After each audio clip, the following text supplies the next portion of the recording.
Hello guys, welcome to my channel. हमारा आज का टॉपिक है माइटोकॉन्ड्रिया। आज की इस वीडियो में हम माइटोकॉन्ड्रिया को बिल्कुल अच्छे से समझ लेंगे, तो आपको पूरी वीडियो देखनी है। अब बताओ सबसे पहले तो ये कि आखिर माइटोकॉन्ड्रिया क्या होता है और ये कहाँ होता है। देखो हमारी बॉडी किससे बनी हुई है, मिलियंस ऑफ सेल से।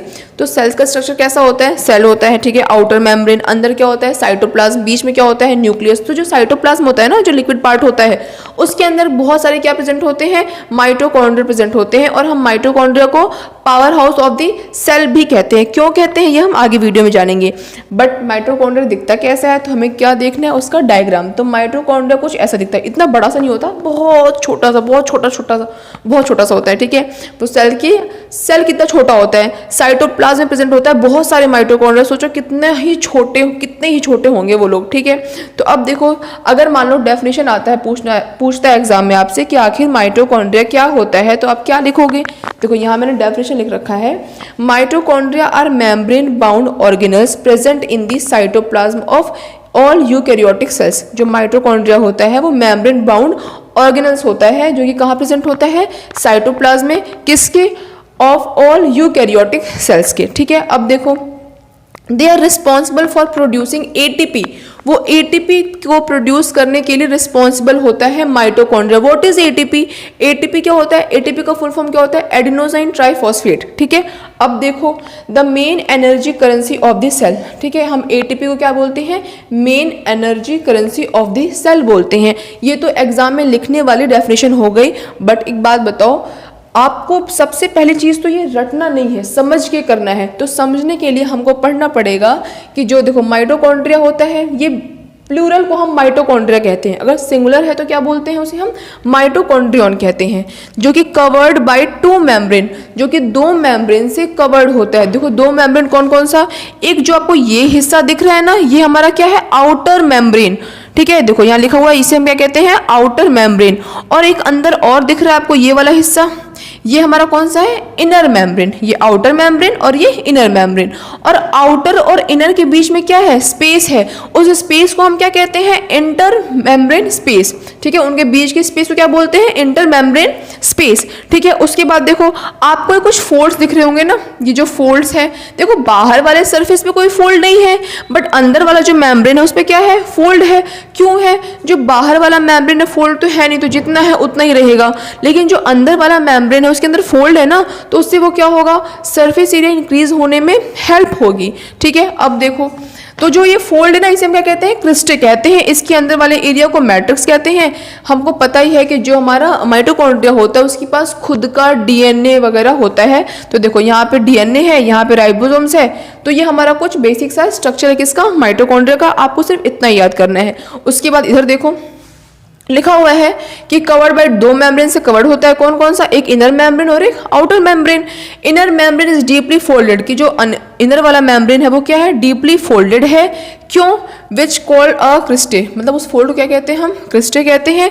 Which increase the surface area of membrane, जो कि क्या करता है, इस मेम्ब्रेन के सरफेस एरिया को इंक्रीज करता है। सो ऑब्वियस, ठीक है। फिर कह रहा है mitochondria have their own DNA and ribosomes, की जो माइटोकॉन्ड्रिया होता है उसके पास खुद का डीएनए एंड राइबोसोम्स होता है। व्हाट इज राइबोसोम्स, क्या होता है ये आपको पता होगा कि क्या करते, जो राइबोसोम्स होता है वो प्रोटीन को सिंथेसाइज करने में हेल्प करता है। प्रोटीन से क्या होगा, जो भी सेल्स वगैरह डैमेज होते हैं या फिर फर्दर उनके केमिकल प्रोसेस के लिए राइबोसोम्स की ज़रूरत होती है, प्रोटीन्स की ज़रूरत होती है, ठीक है। फिर देखो, जो माइटोकॉन्ड्रिया है इसको किसने ढूंढा था, क्या आपने देखा था क्या कि आपके पास माइटोकॉन्ड्रिया है, नहीं ना, मैंने देखा था नहीं, किसने देखा था। देखो लिखा हुआ है कि कॉलिकर इन 1850, एल्बर्ट कॉलिकर इनका फुल नेम है, इनके द्वारा सीन करा गया था माइटोकॉन्ड्रिया फर्स्ट टाइम इन 1850, ठीक है। अब देखो नेक्स्ट, माइटो मीन्स क्या होता है, थ्रेड होता है। कॉन्ड्रिया मीन्स ग्रेनुल होता है। 1 मार्क्स में आपसे पूछ सकता है, इसलिए आप इसको लर्न कर लेना, ठीक है।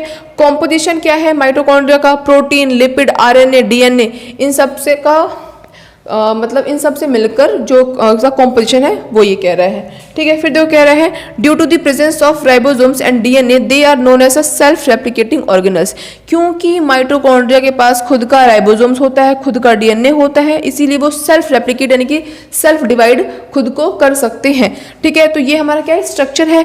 माइटोकॉन्ड्रिया के दो मेन फंक्शन भी हैं। क्या है वो फंक्शन, आप इसका स्क्रीनशॉट ले लो, मैं भी पढ़ाती हूँ।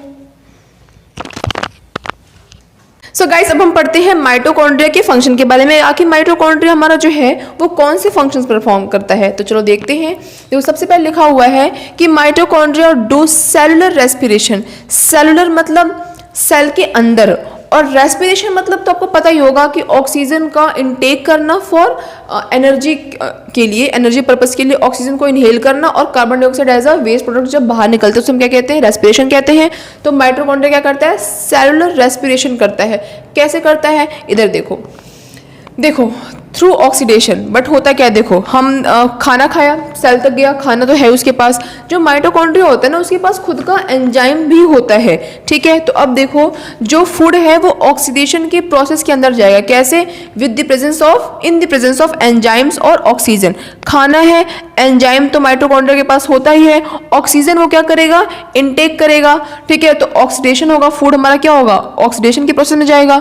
तो क्या प्रोडक्ट निकलेगा, कार्बन डाइऑक्साइड और वाटर। तो देखो ऑक्सीजन आया और कार्बन डाइऑक्साइड गया, उस दौरान एनर्जी भी रिलीज हुई। तो इसी को तो प्रोसेस कहते हैं हम, इसी को तो रेस्पिरेशन कहते हैं, ठीक है। तो ये हमारा क्या है, माइटोकॉन्ड्रिया क्या करता है, सेलुलर रेस्पिरेशन करता है। वो मैंने आपको समझा दिया कैसे करता है। हमने खाना खाया, खाना तो सेल के पास है ही, एंजाइम्स माइटोकॉन्ड्रिया के पास होता ही है, ऑक्सीजन उसने बाहर से लिया, कार्बन डाइऑक्साइड और वाटर बाहर को मतलब उसका प्रोडक्ट निकला, और उस दौरान एनर्जी भी निकलती है, ठीक है। तो इसी को हम क्या कहते हैं, सेलुलर रेस्पिरेशन कहते हैं, ठीक है। अब देखो एनर्जी रिलीज ड्यूरिंग ऑक्सीडेशन, कि जब ऑक्सीडेशन हो रहा होता है, यानी कि जब फूड का ऑक्सीडेशन हो रहा होता है तब एनर्जी रिलीज होती है।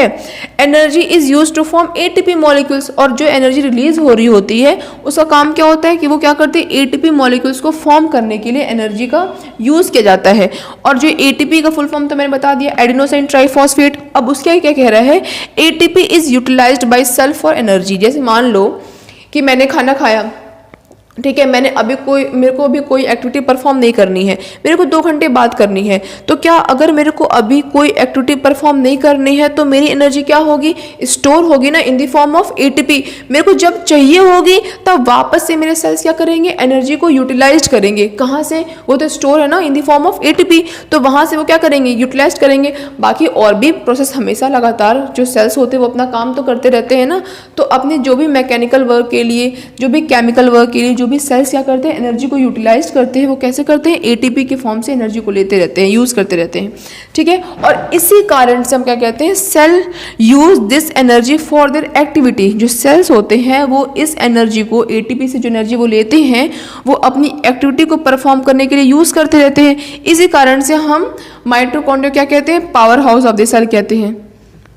ये तो आपको सब बताते हैं कि माइटोकॉन्ड्रिया को हम powerhouse of the cell कहते हैं, बट क्यों कहते हैं ये मैंने अभी आपको बताया, ठीक है। तो बेसिकली 2 फंक्शन है।